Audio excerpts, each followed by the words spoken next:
আসসালামু আলাইকুম ভিউয়ার্স, আপনারা সবাই ভালো আছেন। আমরা আজকে প্রতি স্কয়ার ফিট ছাদ ঢালাই করতে মিস্ত্রি খরচ কত টাকা লাগে আমরা এই বিষয় সম্বন্ধে জানবো।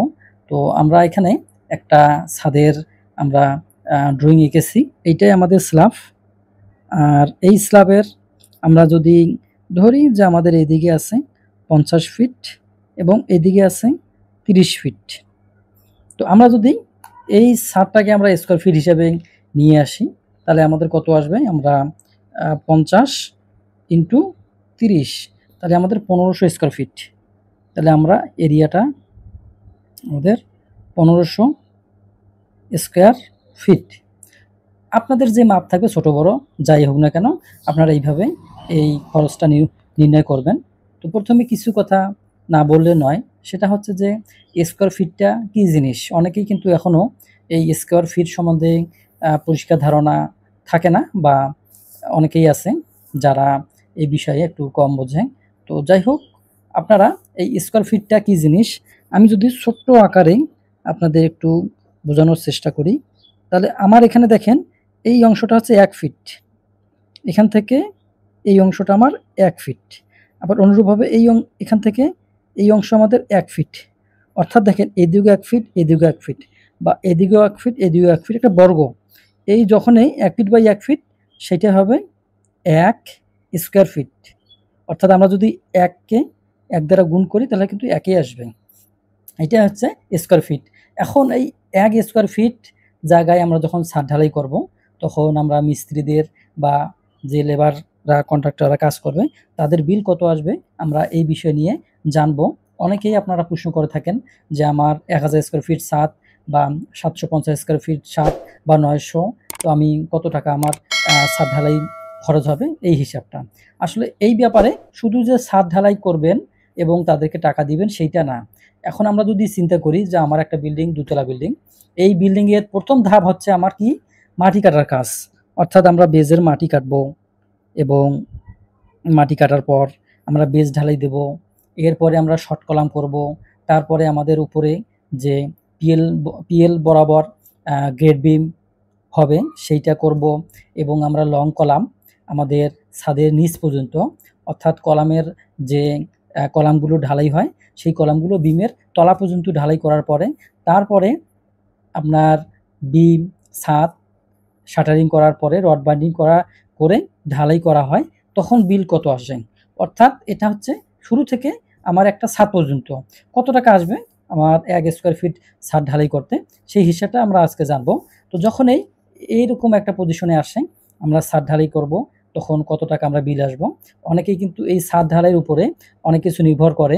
আবার মিস্ত্রিরা বা কন্ট্রাক্টররা যখন রেটে কাজ নেয় তখন কিন্তু ওদেরও অনেক হিসাব থাকে, ঢালাই খরচ থেকে শুরু করে শাটারিং খরচ সবকিছু।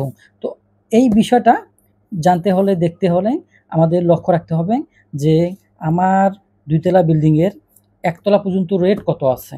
আমরা সাধারণত এই রেট যত থাকবে এইটার উপরে বেস করে কিন্তু এর টাকাটা আমরা পরিশোধ করব। কেননা আমাদের এরপরেও কিন্তু ফিনিশিং কাজ আছে। ছাদ ঢালাই যখন হয়ে যাবে এরপরে আমাদের ফিনিশিং কাজ, গাঁথুনি, প্লাস্টার, লিন্টেন, স্ল্যাব, এই জিনিসগুলো কিন্তু থাকে। সেই ক্ষেত্রে তাদের ভিতরে থাকে না আপনার স্যানিটারি লাইনের কাজ, ইলেকট্রিক লাইনের কাজ, এরপরে টাইলস, এগুলো কিন্তু থাকে না। এগুলো কিন্তু বাহিরে। শুধু রাস রড, অর্থাৎ তারা যে কাস্টিং আছে অর্থাৎ ঢালাই, এই ঢালাই কাজগুলো করবে এবং গাঁথুনি, প্লাস্টার, লিন্টেন, ফল স্ল্যাব এগুলো কিন্তু করবে। অর্থাৎ চৌকাঠ ফিটিং করা পর্যন্ত তাদের কাজ, এরপরে অন্যজনের কাজ। তো যাই হোক, আমরা সাধারণত 2 তলা বিল্ডিংগুলোতে বেস থেকে শুরু করে প্রথমের ছাদ ঢালাই পর্যন্ত আমরা 250 টাকা থেকে আমাদের 300 টাকা কিন্তু হয়ে থাকে পার স্কয়ার ফিট। এই যে পার স্কয়ার ফিট এখানে হয়ে থাকে। অনেক সময় দেখা যায় যে অনেক জায়গায় লেবার শ্রমিকের হাজিরা কম, সেখানে কিন্তু আপনার 180 টাকা বা 220 টাকা কিন্তু হয়ে থাকে। এটা এলাকা ভিত্তিক এবং জায়গার উপর নির্ভর করে, সময়ের উপর নির্ভর করে রেটটা কম বেশি হয়। এখন আমরা ধরলাম যে আমাদের এই বিল্ডিংটাতে আমরা একটা ছাদ পর্যন্ত ঢালাই করলে আমাদের রেট থাকবে 250 টাকা। কন্ট্রাক্টরের সাথে চুক্তিবদ্ধ হই বা আমরা কন্ট্রাক্টরের সাথে লিপিবদ্ধ হই যে আমরা 250 টাকা পার স্কোয়ার ফিট আমার ফিনিশিং পর্যন্ত, এই যে ফিনিশিং পর্যন্ত। তাহলে এই ফিনিশিং বলতে আমার কি কস্টিং বা যে খরচটা সেটা হচ্ছে ঢালের খরচ এবং ফিনিশিং কাজগুলো এই সহ আমাদের কত 250 টাকা। আমরা ধরলাম যে 250 টাকা পার স্কোয়ার ফিট, অর্থাৎ প্রতি স্কোয়ার ফিট আমরা যদি এই অংশটাতে ধরি তাহলে আমাদের সে এতটুকু জায়গা সে ফিনিশিং করে দিবে, তার জন্য আমরা বিল রাখবো 250 টাকা। তাহলে এইভাবে এই পুরোটাই আসবে। তাহলে আমি যদি এই 1500 স্কোয়ার ফিট, এখানে যদি আমরা 1500 স্কোয়ার ফিট 250 টাকা দরে গুণ দেই তাহলে আমাদের আসবে 1500 গুণন 250, তাহলে আমাদের এখানে বিল আসবে 3,75,000 টাকা। এই 3,75,000 টাকা আমাদের বিল আসবে এই একটা ছাদ পর্যন্ত আমাদের ফিনিশিং কাজ, অর্থাৎ ফিনিশিং কাজ বলতে আমাদের যে গাঁথনি প্লাস্টার এগুলো আমাদের ফিনিশিং পর্যন্ত মিস্ত্রি বিল আসবে 3,75,000। এখন আমরা যেহেতু আমরা কি করব, শুধু ছাদ ঢালাই দেব, এই ছাদ ঢালাই পর্যন্ত আমাদের কত টাকার বিল আসবে আমরা সেইটা করব। তো এইটার জন্য আমরা তাকে যে মোট বিল, আমরা মোট বিল পেয়েছি কত কত এখানে, এই যে 3,75,000, এর আমরা 40% থেকে 50% পর্যন্ত তাকে পেমেন্ট দিতে পারি। এখন আমরা যদি এই অংশটার বা এই অংশটার 50% করি তাহলে কত আসবে, তাহলে আমরা এখানে যদি 50% দ্বারা গুণ করি তাহলে আমাদের চলে আসবে, আমরা গুণন হচ্ছে 50%, তাহলে আমাদের এখানে বিল আসবে 1,87,500 টাকা। এই যে আমাদের কিন্তু এই স্কোয়ার ফিট হিসাবে রেটটা কিন্তু চলে আসছে। আমরা এখানে কত দিলাম, 1,87,500। এখন এই টাকাটা দিয়ে আমরা কি করব, আমরা যদি এই টাকাটা ভাগ 1500 স্কোয়ার ফিট দিই তাহলে আমাদের 125 টাকা, তাহলে 125 টাকা পার স্কোয়ার ফিট আমাদের রেট আসবে। এখন আমরা যদি এদিকে দেখি আমাদের এই একটা স্ল্যাব ঢালাই করা পর্যন্ত তার বিল আসবে 125 টাকা, বা অনেক সময় যদি 4% হয় তাহলে কিন্তু এখানে কিছু কম হবে, অবশ্যই মাথা রাখবেন এখানে কম হবে। এখন আমি যদি আপনাদের বুঝাই যে আমার সাধারণত ছোটো ছোটো বিল্ডিংগুলো প্রায় 600, 700 বা 900 স্কোয়ার ফিট হয়, তা আমি ধরলাম যে আমার একটা বিল্ডিং 850 স্কোয়ার ফিট।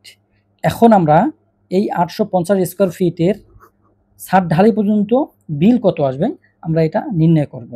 এখন এটা নির্ণয় করতে গেলে কি করতে হবে, এই যে আমাদের 850, আমরা এখন দেখব কত টাকা পার স্কোয়ার ফিট আমাদের তার সাথে আমাদের চুক্তিবদ্ধ হয়েছে। আমরা যদি মনে করি যে তার সাথে আমার 250 টাকা রেট হয়েছে, এখন আমরা এই টাকাটার কত পার্সেন্ট দেবো তাকে, 50% আমরা দিলাম, মনে করলাম যে আমরা তাকে 50% দিলাম। তাহলে এখান থেকে এটা যদি আমরা পার্সেন্টেজ করি তাহলে আমাদের চলে আসবে 850 গুণন 250 গুণন 50%, তাহলে আমাদের এখানে এতটুকু কাজের জন্য বিল আসবে 1,06,250 টাকা। অথবা আমরা যদি এই যে 50% আমরা করছি তাহলে এই যে 850 গুণন 125 টাকা দেই তাহলে আমাদের কত আসে, 850 গুণন 125, তাহলে আমাদের এখানেও আসবে 1,06,250 টাকা।